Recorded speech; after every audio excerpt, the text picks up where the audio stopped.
పిల్లరా, మరి ఈరోజు ఇక్కడికి మనం అందరం ఎందుకు చేరుకున్నామో మనందరికీ తెలుసు. ఈ యొక్క గృహములో క్రిస్మస్ ఆరాధన వారు జరుపుకుంటూ ఉన్నారు. అబ్రహాము, చారమ్మ, గోపి వాళ్ళ కుటుంబము. వారికి నా యొక్క హృదయపూర్వక క్రిస్మస్ శుభాకాంక్షలు తెలియజేస్తున్నాను. అలాగే విచ్చేసినటువంటి మరి సంఘస్థులందరికీ కూడా నా హృదయపూర్వక వందనాలు చెల్లిస్తూ ఉన్నాను.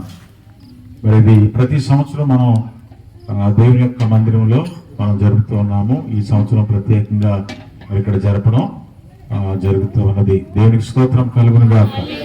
మరి ఈ యొక్క కార్యక్రమం చేయాలంటే మరి చాలా పనితో కూడినటువంటి కార్యక్రమం కాబట్టి మరి ఆ కుటుంబము ఎంతగానో మరి ఈ యొక్క కార్యక్రమాన్ని చేయాలని చారమ్మ, అబ్రహాము ఆశపడ్డారు. మరి వారు ఆశపడినటువంటి రీతిగా వారి కార్యక్రమాన్ని జరిపించుకుంటూ ఉన్నారు. ఒకరే చేయాలి అంటే అది చాలా శ్రమతో కూడినటువంటి పని. అయినప్పటికీ కూడా ధైర్యము చేసి వారి కుటుంబము ఈ కార్యక్రమాన్ని పెట్టుకున్నారు. కాబట్టి వారి కొరకు, వారి కుటుంబం కొరకు మీ యొక్క వ్యక్తిగత ప్రార్థనలో మీరు జ్ఞాపకం చేసుకోవాలండి. మంచి సినిమా తయారు చేశారు పిల్లలు. చక్కగా జోసెఫ్, కరుణామయుడి సినిమా ఎలా అయితే ఉంటుందో అలాగే తయారు చేశారు. పిల్లలందరూ అందులో యాక్ట్ చేశారు. మన సంఘస్థులు కూడా ఉన్నారు ఇక్కడ. ఎవరు రణస్థల సంఘస్థులు కూడా కనబడ్డారు. చాలా చక్కగా ఉంది. నాకు చూపించండి అంటే చిన్న చిన్న మొక్కలు చూపించారు. ఎంత బేగ చూపిస్తారా అని ఇప్పుడు నేను కూడా బేగ వచ్చాను అనమాట. ఆ సినిమాలో మొత్తం సినిమా అంతా వాక్యం అంతా వచ్చేస్తుంది. ఇంకా నేను చెప్పవసరం లేదు కదండి. కాబట్టి ఒక అరగంట టైం ఉంది కాబట్టి చెప్పాలని ఎంత బేగ సినిమా చూసేద్దాం, ఎంత బేగ సినిమా చూసేద్దాం అనేసి కదా. మా అందరికి ఆతృతగా ఉంది కదా. ఎందుకంటే మన పిల్లలు సినిమా తీసి ఆ సినిమా వేయడం అనేది నిజంగా చాలా సంతోషకరము. మరి ఎన్నో రాత్రులు కష్టపడి, ఎన్నో పగలు కష్టపడి తయారు చేశారు. ముఖ్యంగా జోసెఫ్ అందరూ చప్పట్లు కొట్టి దేని తెలుసండి వస్తుంది కదా. దేవునికి స్తోత్రం కలుగునా. కాబట్టి ఎందుకు మనం ఇక్కడ కూడుకున్నామా చెప్పాలి. క్రిస్మస్ అంటే ఏమిటి? క్రీస్తుని ఆరాధించుట. అంతేకాదు కానీ క్రీస్తు యొక్క ప్రేమ మనుషులకు ఇచ్చుట. అదవుతండి. దేవుని ప్రేమ మనుషులు కలిగి ఉండుట క్రిస్మస్. నిజమైన క్రిస్మస్ అంటే ప్రేమ కలిగి ఉండుట కదండి. అందుకని యేసుక్రీస్తు వారికి దయామయుడని, కరుణామయుడని నామకరణం చేశారు. దేవునికి స్తోత్రం కలుగును గాక. ఎంత గొప్ప దేవుడు అంటే ఆయన మనుషులు అందరి కొరకు తను ఒక సహజమైనటువంటి మానవ రూపమును ధరించారు. ఒక్కసారి ఒకే ఒక మాట చదువుదాం. హెబ్రీయులకు రాసినటువంటి పత్రిక 1వ అధ్యాయము 3వ వచనం. ఆయన దేవుని మహిమ యొక్క తేజస్సును, ఆయన దేవుని మహిమ యొక్క తేజస్సును, ఆయన తత్వము యొక్క మూర్తిమంతమునై ఉండి, ఆయన తత్వము యొక్క మూర్తిమంతమై ఉండి తన మహత్తుగల మాట చేత సమస్తమును నిర్వహించుచు పాపము విషయములో శుద్ధీకరణము తానే చేసి దేవదూతల కంటే శ్రేష్టమైన నామం పొందెను. దేవునికి స్తోత్రం కలుగును గాక. మహాశ్రేష్టమైన నామము పొందెను. అందుకనే మనం వేదాలలో మనం కానీ చూస్తే ఆయన కోసం కొన్ని మాటలు రాయబడి ఉన్నాయి. అదవుతుందండి, చెప్పుకుందామా? శ్రీ బ్రహ్మపుత్రాయ నమః. ఏటట? శ్రీ బ్రహ్మపుత్రాయ నమః. రెండోది ఏటట? శ్రీ కన్యసుతాయ నమః. శ్రీ కన్యసుతాయ నమః. మూడోది శ్రీ పంచగాయాయ నమః. చూసారా ఎవరి కోసం రాయబడ్డాయి? యేసయ్య కోసము. ఎందుకు తెలుసా? ఆయన దేవుని స్వరూపమై ఉన్నాడు. చెప్పండి కూడా దేవుని కోసం ఆచరించండి. ఈ రోజున నీవు నేను యేసు ప్రభువాన్ని పూజిస్తున్నాం, ప్రార్థిస్తున్నాం అంటే గుడ్డిగా పూజించడం లేదు. ఏదో మన పూర్వీకులు, మన ప్రజలు, మన ముత్తాతలు, తాతలు పూజించారని గుడ్డిగా పూజించడం లేదు. ఆయన వేదాలలో దాగి ఉన్నటువంటి వాడు. ఆయన చరిత్రలో దాగి ఉన్నటువంటి వాడు. పడేస్తాడు, జాగ్రత్త. ఆయన ఆదిలో ఉన్నటువంటి వాడు. ఆయన అల్ఫా ఒమేగా అయినటువంటి వాడు. దేవుని స్తోత్రం కలుగును గాక. అందుకే ఒక ఆయన పాట పాడుకుంటాడు, చిత్రం ఎంత గొప్పది కన్నది చిన్నది కుమారుణ్ణి, తండ్రి లేని కుమారుడు ధాత్రినేలు విశ్వదాభిరామ వినురవేమ. ఎన్ని మాటలు ఆయన గురించి వ్రాయబడ్డాయండి. ఇది ఎవరికి తెలియదండి. చరిత్ర ఇదంతా కూడా చరిత్రలో దాగి ఉన్నటువంటి సత్యము. ఇది తెలుసుకోలేకపోతున్నారు చాలా మంది.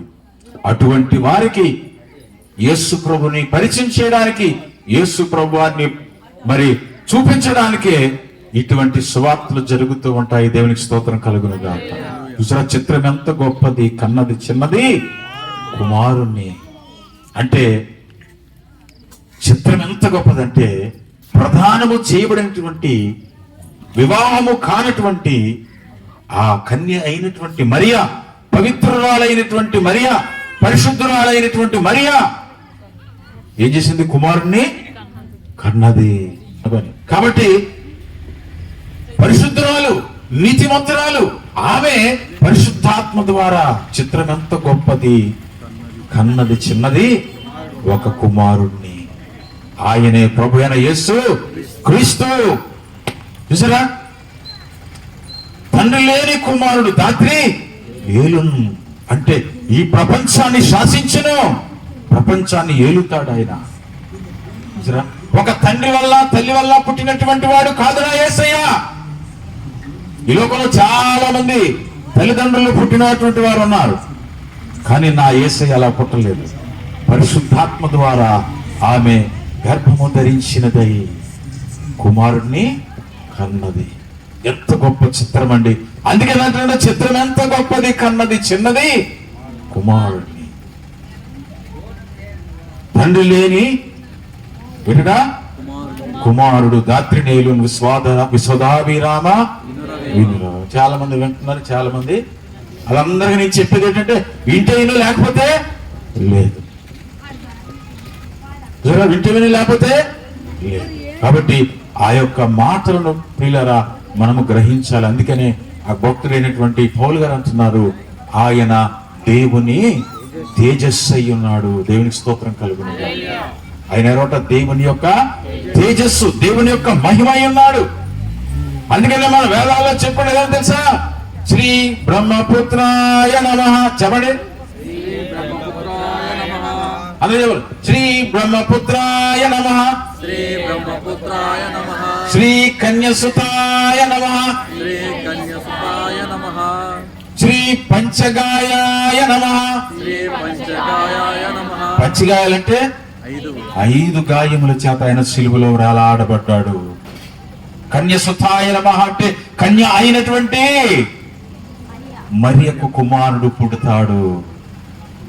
బ్రహ్మపుత్రుడు దేవుని యొక్క పుత్రుడు, దేవుని కుమారుడు ఈ లోకానికి వస్తాడని పూర్వము తపస్సు చేసేటువంటి ఋషులు తెలుసుకున్నటువంటి సత్యాన్ని ఆ తర్వాత వచ్చినటువంటి వారికి కనుమరుగైపోయింది. డబ్బుల కోసము, ఏమిటి ఆస్తి అంతస్తుల కోసము, మతాల కోసము, ఏమిటి రకరకాలైనటువంటి మార్గాలను ఏర్పాటు చేసేసి ఈనాడు మనుషులను పీక్కు తింటున్నటువంటి చరిత్ర. ఆ చరిత్ర తిరగరాయడానికే యేసుక్రీస్తు వారు తన యొక్క శిష్యుల ద్వారా మన భారతదేశానికి తన సువార్తను మోసుకొని వచ్చారు. దేవునికి స్తోత్రం. కాబట్టి పిల్లరా, మనము కూడా యేసుక్రీస్తు వారిని తెలుసుకున్నాము. ఆయన దేవుని కుమారుడు అయి ఉన్నాడని తెలుసుకున్నాము. ఆయన దేవుని మహిమ అయి ఉన్నాడని తెలుసుకున్నాము. ఆయన తప్ప దేవుని దగ్గరికి చేర్చడానికి ఎవడు కూడా పనికిరాడు. నేనే మార్గమును, సత్యమును, జీవమునై ఉన్నాను, నా ద్వారా తప్పితే ఎవడు పరలోక రాజ్యము. మనకు అలవాటు ఏంటైపోయిందంటే, మన పూర్వీకులు ఏదైతే చేస్తారో దాన్నే మనం కూడా చేస్తూ ఉన్నాం. ఆయన మనుషుల కొరకు మరణించి తిరిగి లేచినటువంటి వాడు. చూసారా, మనుషుల కొరకు తన ప్రాణమును పెట్టినటువంటి వాడు. ఆయన ఎక్కడ పుట్టాడండి? బెత్లెహేములో సందడి, పశుల పాకలో సందడి, శ్రీ యేసు పుట్టాడని, మహారాజు పుట్టాడని. బెత్లెహేములో సందడి, పశుల తోటలో సందడి, యేసు పుట్టాడని, మహారాజు పుట్టాడని, బెత్లెహేములో సందడి, ఆకాశంలో సందడి. అందరూ చప్పట్లు కొట్టి సంతోషిద్దాం. చుక్కలలో సందడి,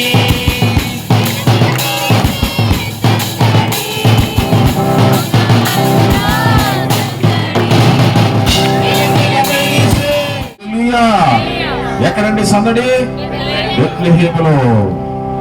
బెత్లెహేములో సందడి జరిగినప్పుడు అక్కడికి ఎవరు వచ్చారు తెలుసా? గొల్లలు వచ్చారు. ఎవరు వచ్చారండి?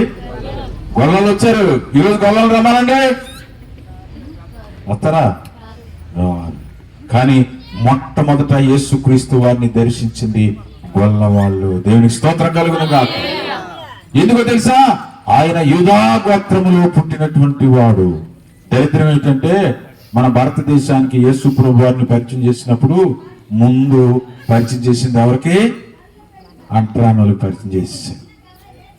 అక్కడ తప్పు జరిగిపోయిందండి. కానీ ఆయన ఎవరో తెలుసా? యూదా గోత్రములో పుట్టినటువంటి గొప్ప మహారాజు. దేవునికి స్తోత్రం కలుగును గాక. అందుకే బెత్లెహేములో ఆయన ఏం చేశారట? బెత్లెహేము ఎక్కడ ఉంటుందో తెలుసా? బెత్లెహేము ప్రపంచములో మధ్యలో ఉన్నటువంటి స్థలము. ప్రపంచము మధ్యలో ఉన్నటువంటి స్థలములో ఆయన పుట్టాడు.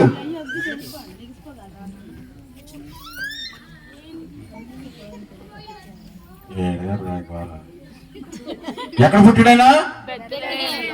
ప్రపంచంలో మధ్యలో ఉన్నటువంటి స్థలంలో ఆయన పుట్టాడు.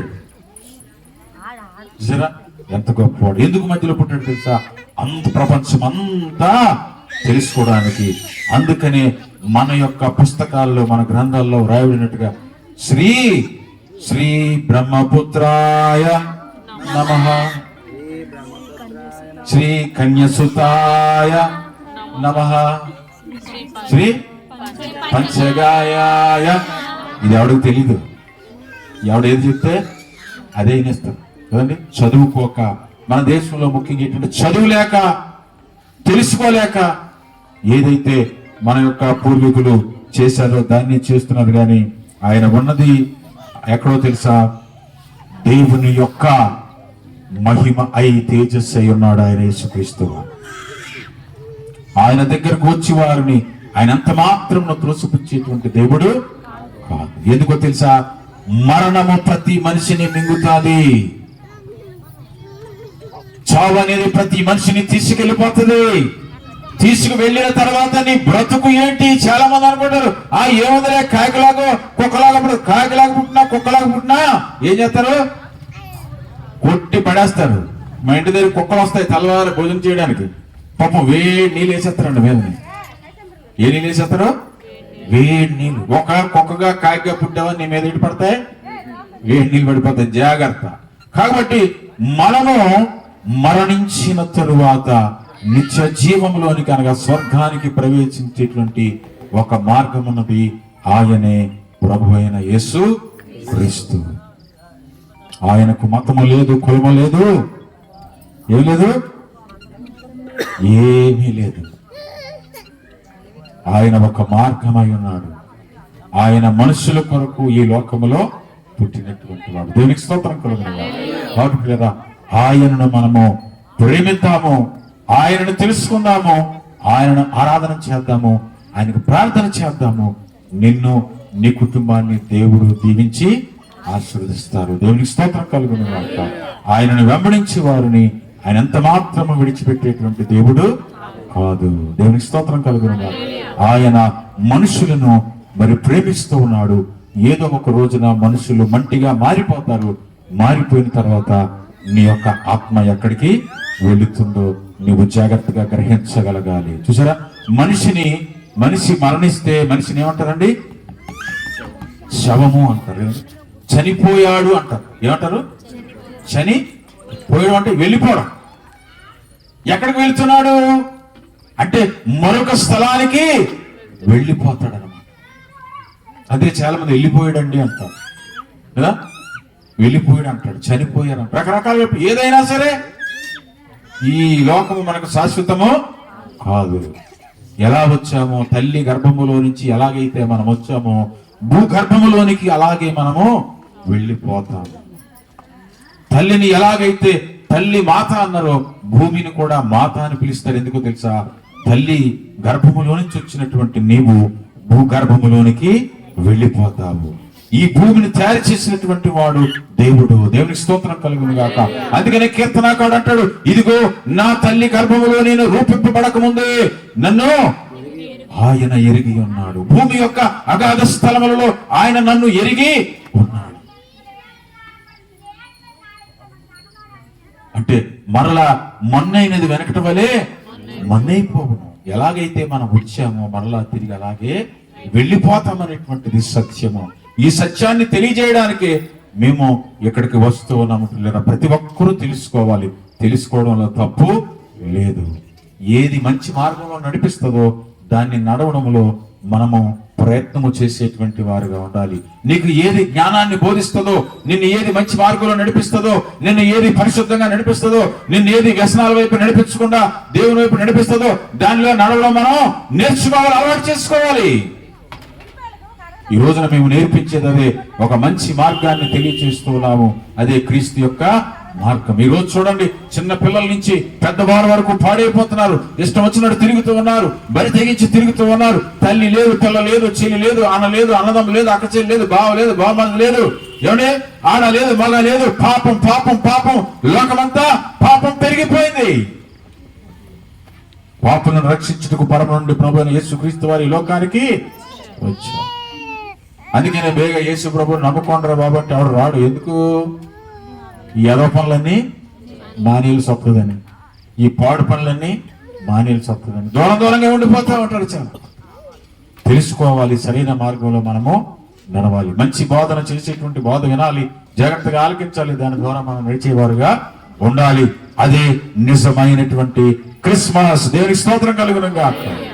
క్రిస్మస్ అనగా క్రీస్తుని ఆరాధించుట. మనందరం కూడా అలాగ ఆయన ఆరాధిద్దాం. తెలుసుకోలేని వాళ్ళు తెలుసుకోవడానికి ప్రయత్నం చేయండి. తెలుసుకోవడంలో తప్పు లేదు కదండి. తెలుసుకోలేని వారు ఏం చేయాలి? తెలుసుకోవడానికి ప్రయత్నం చేయాలి. మన ఊళ్ళో ఎవరైనా చచ్చిపోయారు అనుకోండి, ఏమంటారు? ఎలా చచ్చిపోయారు, ఎలా చచ్చిపోయారు, ఎలా చచ్చిపోయారు. మన ఇంటి దగ్గర ఒక ఆవిడ చచ్చిపోయింది, పాపం ఒక కోడలు చచ్చిపోయిందట. చచ్చిపోతే ఏం చేశారు తెలుసా? అతనే తోసారు, అత్తయ్య చంపేసింది అన్నారు పాపం. ఆ తర్వాత పోలీస్ కంప్లైంట్ ఇస్తే ఆ పోలీసులు వచ్చి అన్ని చెక్ చేస్తే లేదు లేదు అత్త చంపలేదు, ఆవిడ కాల్ జారీ ఏమైపోయింది, పడిపోయింది. చూసారా? అందుకని దేవుని దగ్గరికి రావాలి. మనం అనవసరంగా ఈ లోకంలో మన ప్రాణాలు విడిచిపెట్టి వెళ్ళిపోకూడదు. దీని తర్వాత మరొక మార్గం ఉందని తెలుసుకోవాలి.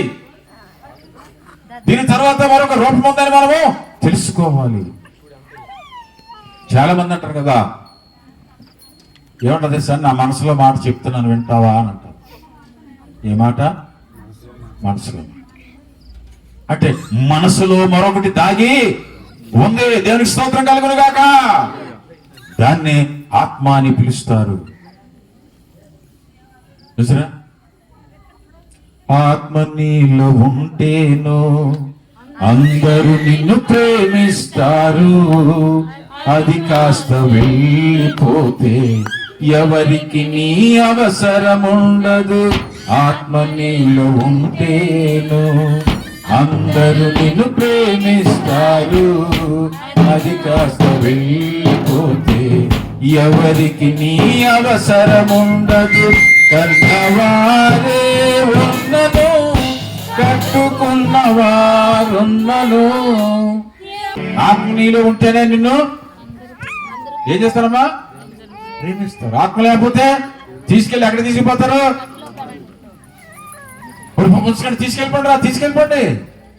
ఎంత సంపాదించినోడు, ఎంత సంపాదించుకున్నాడు, ఎంత అందంగా ఉన్నాడు, మీసాలు పైకి తిప్పినోడు, మీసాల మీద నిమ్మకాయలు ఇట్టినోడిని, ఏమండి ఊరిని పరిపాలించినోడిని, ఊరి పెద్దల్ని ప్రాణం పోతే ఎక్కడ తీసుకెళ్ళిపోతారట?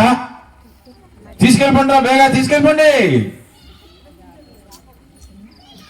చూసారా, మానవుని జీవితము చాలా చాలా స్వల్పమైనది, చాలా అల్పమైనది మానవుని జీవితము. అందుకనే మనం ఈ లోకములో కొంతవరకే దేవుడు మనకి ఎంతవరకు అయితే ఇక్కడ ఉంచుతాడో, అదేదో అంటారు కదా మన పెద్దలు, ఎంతకాలం నూకలు చెల్లితే అంతకాలం ఉంటారట. ఆ నూకలు తీరిపోయిన తర్వాత ఆకులు పట్టుకొని ఏలాడిసిందే. ఎవడు చోటు మనల్ని తీసుకెళ్ళిపోండి మళ్ళీ దాని ముహూర్తాలు ఒకటి సాయంత్రం చీకటి పడకూడదు, ఉత్తినే కంపు కొట్టేస్తారని తీసుకుపోమంట. చూసారా, మానవుడి జీవితం ఎంత చాలా స్వల్పమైనది, అల్పమైనటువంటి. కాబట్టి ఈ లోకంలోనే దేవుణ్ణి తెలుసుకోవాలి, గుర్తెరగాలి, ఆయనను ప్రేమించాలి, ఆయన విశ్వాసం ఉంచాలి. అదే మనకు నిజమైన క్రిస్మస్.